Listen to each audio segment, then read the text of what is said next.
So guys DC గెలిచిద్దా లేకపోతే GT గెలిచిద్దా అనేది కింద కామెంట్ చేయండి. సో వాడైతే జీటీ సపోర్ట్ చేస్తున్నాడు కాబట్టి ఒక 2000 కామెంట్స్ ఎక్స్పెక్ట్ చేస్తున్నాడు, బట్ ఆయన రావని నాకు తెలుసు.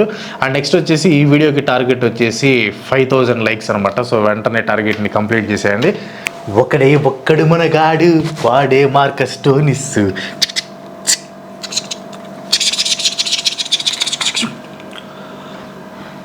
ఈ సందర్భంగా నీకు ఒక డైలాగ్ చెప్పాలనుకుంటున్నాను. అతిగా ఆవేశపడే ఆడది, అతిగా ఆశపడే మగాడు బాగుపడినట్టు చరిత్రలో లేదు.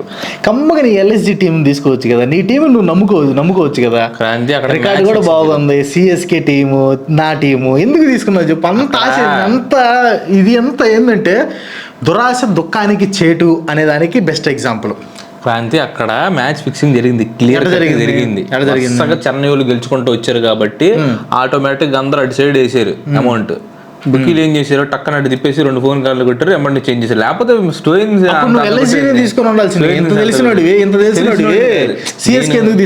నేను యాక్చువల్ గా సిఎస్కేని ఓడగొట్టాలనే ఉద్దేశంతో దాన్ని తీసుకున్నాను. అరే నువ్వు గెలిచే మ్యాచ్లే గెలిచేది లేదు, నువ్వంటూ ఓడిపోవడానికి ఉమ్మేస్తారా? నువ్వు వీడియోలో కన్ఫ్యూజ్ చేస్తాడంటే నువ్వు వీడియోలో గమనించినట్టయితే ఎల్ఎస్జీ గెలిచినా కూడా ఓకే మనకు ఫైన్, మనం గెలిచినట్టే అని చెప్పన్నా నేను. నువ్వు నన్న వీడియోలో కనుక గమనించినట్టయితే అది నువ్వు గెలిచలేదు, మన నా బిడ్డ లాంటి టీమే అని చెప్పేసి అన్న ఎల్ఎస్జీని. ఎందుకన్నాను నేను? That is my team. ఎట్లా చేయాలంటే అటు చేసి ఇటు చేసి నీ టీములు ఓడగొట్టాలి నేను. అది నా టీం నీడు ఓడగట్టేది. వాడు ఎల్ఎస్జీ తీసుకుంటే సిఎస్కే నేను తీసుకుంటే సిఎస్కే ఓడిపోయేది, ఎట్లా ఓడిపోయింది కదా సిఎస్కే. నువ్వు ఓడగొట్టేది ఏంది? దాని టెక్నిక్స్ ఉంటాయిరా. ఏం టెక్నిక్స్ అంటే నువ్వు ఏ టీం తీసుకున్నా అది ఓడిపోయింది అంటావు. ఓడిపోతుంది అంటే ఓడిపోయింది అంతే కదా.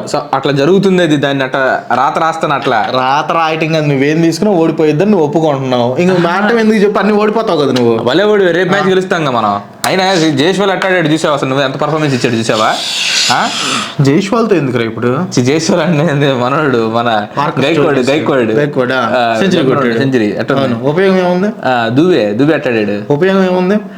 Marcus టోనిస్ single handedly CSK bowlers కి చుక్కలు చూపించాడు. సింగిల్ హ్యాండెడ్లీ వాడమని చెప్పారు. జనాలు ఉమ్మేస్తారు టోని. అట్లా నువ్వు ఓటమిని తీసుకో, అంగీకరించు.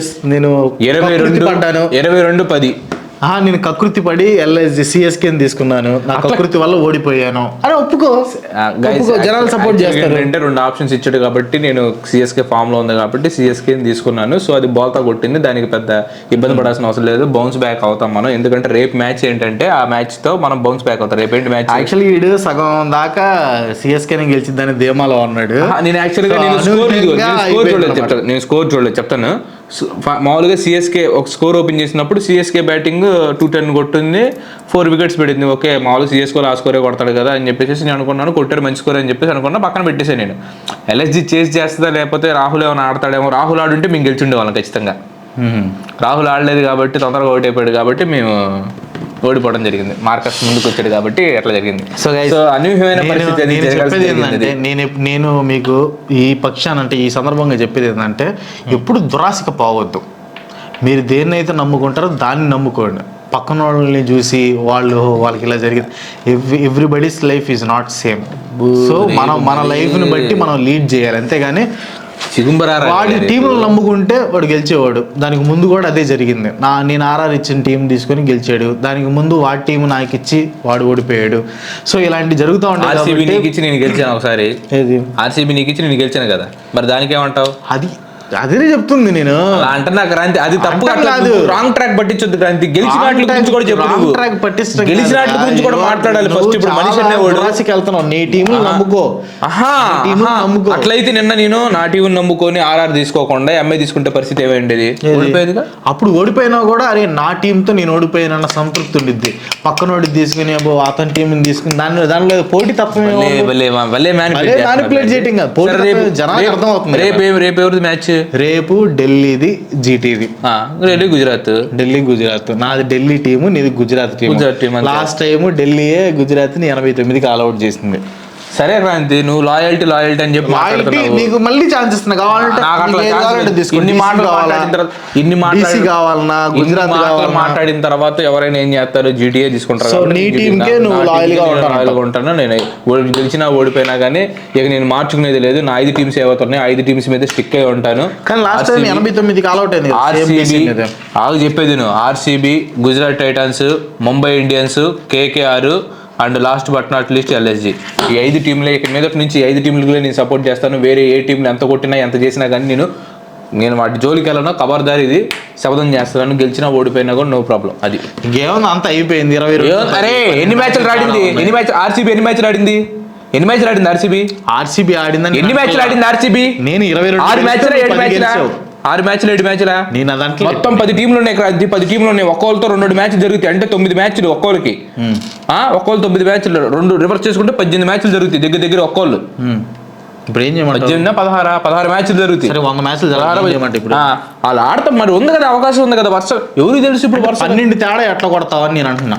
ఇప్పుడు ఆర్సీబీనే ఉందరా, ఎలిమినేట్ అయిపోయింది టోర్నమెంట్ నుంచి, పక్కన పడేసేసి. కానీ మిగిలిన మ్యాచ్లన్నీ వరుసగా గెలుచుకుంటూ వెళ్ళింది అనుకో, పరిస్థితి ఏంది? నీకు వడదెబ్బే కదా, వడదెబ్బ కాదా? సరే కానీ డీసీ మన కేకేఆర్ వరుసగా 89 కాల్అవుట్ చేసింది కదా, దాని మీద నీ అభిప్రాయం ఏంటి? రేపు ఏమన్నా అట్లాంటి జరిగిందంటావా? అసలు ఇప్పుడు రివెంజ్ టైం ఇది. మమ్మల్ని డీసీని 89 కాల్అవుట్ చేసేస్తాం. ఒకవేళ కుక్కను కొట్టి గెలవకపోతే, గెలవకపోతే, జీటీ గెలవకపోతే నువ్వేం చెప్తావు? చెప్పురా. మీసాలు తిట్టి గడ్డలు తిప్పడం కూడా అవి కాకుండా మామూలుగా మొన్న కామెంట్ చేయమన్నావు, కొన్ని కామెంట్స్ చేశారు. సో దాంట్లో నేను పిక్ చేసింది ఏందైతే కాకరకాయ తింటాం. కాకరకాయ తినేస్తా, అది సగం తింటాం మొత్తం. ఎవరైతే ఓడిపోతారో వాళ్ళు కాకరకాయ తింటాం. తినేస్తా. ఓకే, ఛాలెంజ్ ఓంకార్ అనే ఛాలెంజ్. కాకరకాయ ఏంది? ఇంకా ఏమన్నా మీరు అలాంటి కామెంట్ చేయండి, వాటిలో కొన్ని పిక్ చేసి. కాకరకాయ తినాలి అంతే కదా, కాకరకాయ తినాలి. రేపు ఎవరు ఓడిపోతే వాళ్ళు కాకరకాయ తినాలి. కాకరకాయ ఫ్రై చేసి కాకరకాయ ఫ్రై చేద్దాం. అది నువ్వు మాట్లాడలేదు, నేను ఆడియన్స్తో మాట్లాడుకుంటున్నా. కాకరకాయ ఫ్రై అట్లా ఉండదు, ఆడియన్స్తో మాట్లాడుతున్నా. పచ్చి కాకరకాయ తినాలి.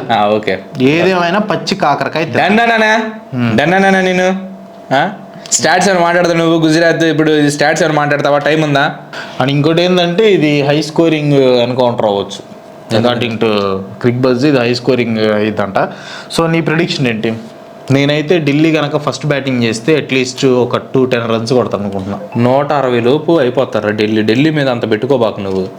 గుజరాత్ మీద పెట్టుకున్నా కూడా ఒక అర్థం ఉంది. కాబక్కన మిల్లర్ గుజరాత్ ఫస్ట్ బ్యాటింగ్ అయితే ఎంత? గుజరాత్ ఫస్ట్ బ్యాటింగ్ అయితే 180+, 180, 190. నేనైతే 210 అంటున్నాను. ఢిల్లీ లేదు, 180, 190 కొడతారు. కానీ నేను ఎందుకో ఢిల్లీ చేసింగే ఉండిద్ది అనుకుంటున్నాను. వీడు చెప్పినట్టు 190 అట్లా కొడతారు గుజరాత్ వాళ్ళు.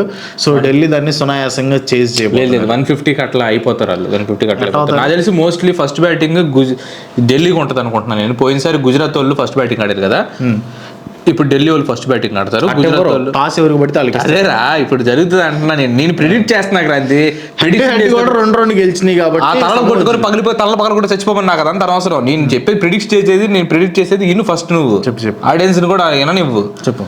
ఫస్ట్ స్టార్టింగ్ వచ్చేసేసి ఢిల్లీ వాళ్ళు బ్యాటింగ్ ఆడతారు. ఒక 150 to 160 అట్లా కొడతారు. అది కూడా అతి కష్టం మీద కొడతారు. ఆ లాస్ట్ లో రన్స్ వస్తాయి అనమాట, అంతే. దాని తర్వాత వచ్చేసి వీళ్ళు వస్తారు. వీళ్ళు ఒక 18 ఓవర్స్లో మ్యాచ్ ఫినిష్ చేసేసుకుంటారు.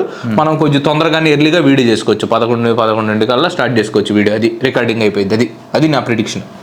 రేపు ఒకవేళ జీటీ కాకరకాయ తింటావు అది కూడా నా సరే తింటాలి కానీ ఓడిపోతే తింటాలి కానీ. ఒకవేళ జీటీ ఓడిపోతే నెక్స్ట్ మళ్ళీ నువ్వే ప్రిడిక్షన్స్ చేస్తావా లేకపోతే వేరే వాళ్ళు అడుగుతావా? అడుగుదాం, బయటికి వెళ్ళి ఆడియన్స్ని అడుగుదాం ఈసారి. ఆడియన్స్ వద్దు, అంత టైం ఉండదు. సరే, ఆడియన్స్ లేకపోతే వేరే మళ్ళీ టీం దగ్గరికి వెళ్తావా? టీం దగ్గరికి వెళ్ళి అడుగుతాను. మరి ఏం చేస్తాను, వాళ్ళు చెప్పడం వల్లే కదా ఇప్పుడు RR గెలిచింది. సరే, ఈసారి కూడా వాళ్ళతోనే వెళ్తాను. లేకపోతే ఆడియన్స్ అడుగు. సార్ గైస్, మీరు ఒకవేళ ఓడిపోతే కదా అది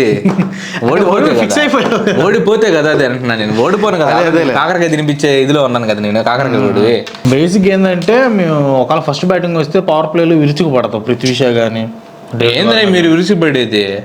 43 వికెట్లు 47 వికెట్లు పడినాయి మీ పవర్ ప్లేలో. చూసుకున్నావా నువ్వు? వికెట్లు పడినాయి, స్కోర్ కొడతారని. స్కోర్ కొట్టరాళ్ళు పెద్ద విషయం కాదు. మీరు తొందరగా వికెట్లు సమర్పించేసుకుంటారు, అంత విషయం లేదు అయ్యా. త్రికోటమి రహస్యం అక్కడ ఏమి లేదు. అక్కడ ఎందుకు లేదు?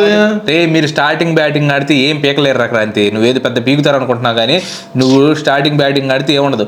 బౌలింగ్ తీసుకుంటావా ఏమైనా అవకాశం ఉంటదేమో అంతే. సరే నువ్వు అంత ఇది అంటున్నావు clean కదా, sweep. నీకు అంత అంటున్నావు కదా, Clean sweep. అంత అంటున్నావు Clean కదా, sweep రా. అంత అంటున్నావు కదా. పవర్ ప్లేలో లోయెస్ట్ రన్ రేట్ ఉంది గుజరాత్ టైటన్స్ కి. దానికి పెంచుకుంటాం. మీరు రేపు మ్యాచ్ లో పెంచుకుంటాం. మ్యాచ్ తో పెరగదు అది, ఒక మ్యాచ్ లో పెంచుకుంటాం. ఏముంది 120 కొడతాం పవర్ ప్లేలో. పెరగదు. మా బౌలింగ్ అలా ఉండిద్ది. మీ బౌలింగ్ ఏం బౌలింగ్ రా? అందులో మా ఢిల్లీ బౌలింగ్ ఎట్టుంది అనుకున్న, ఫాస్ట్ బౌలింగ్ బుస్ వేస్తా ఉంటాం. ఇంద్ర బుస్ వేసేది. మీ ఫాస్ట్ బౌలింగ్ ఎకానమీ ఎంత తెలుసా? 10.75 ఎంత ఉంది మొత్తం. అసలు మీ ఢిల్లీ వాళ్ళు ఈ ఐపీఎల్ హిస్టరీలోనే, ఈ ఐపీఎల్ 2024 ఐపీఎల్లోనే హైయెస్ట్ ఎకానమీ ఇచ్చిన ఫాస్ట్ బౌలర్లు. కుక్కను కొట్టినట్టు కొడతారు, కొట్టినట్టు కొడతారు. మీరు కొట్టలేరని చెప్తున్నా. కుక్కను కొట్టినట్టు కొడతారు, మీరు కొట్టారని చెప్తున్నా. కొడతారు. రే చూస్తా ఉండు క్రాంతి, నువ్వు చెమ్మగిల్లుతావు. నువ్వు రేపు చెమ్మగిల్లపోతే అప్పుడు ఇప్పుడు చెమట పుట్టేస్తుంది చూడు నీ మొత్తం తల నిండా. రేపు చెమ్మగిల్లుతావు ఖచ్చితంగా. అంటే ఎండాకాలం కాబట్టి. ఎండాకాలం మరి నాకెందుకు కొట్టట్లేదు? నాకెందుకు కొట్టట్లేదు? నీకు వణుకు వస్తుంది. డీసీ టీమ్ తో ఆడాలంటే వణుకు వస్తుంది. ఆ వణుకు కనిపిస్తుంది నీలో. ఆ టెన్షన్ మొత్తం ధారాళంగా ఇది అవుతుంది. వీడు మాట్లాడేది మైండ్ పోయిందా లేకపోతే నాకు అర్థం కావట్లేదు. కానీ మీరు చెప్పండి, 22 మ్యాచ్లు గెలిచింది నేను భయపడాలా? 10 మ్యాచ్లు ఆఫ్టర్ ఆల్ 10 మ్యాచ్లు గెలిచింది ఈడు భయపడాలా? క్రాంతి నాకు ఇది అర్థం కావట్లేదు. కొంచెం క్లియర్ ఎగ్జాంపుల్ చెప్తాను చూడు. ₹1 కోటి ఉన్నాడు, సెక్యూరిటీ పెట్టుకుని ఉంటాడు. డబ్బులు లేనివాడు ఏంది? శాంతంగా అట్లా ఉంటాడు, సంపాదించుకుంటాడు డబ్బులు. అర్థమైంది? మ్యాచ్ ని నువ్వు డబ్బులతో కంపేర్ చేస్తావు.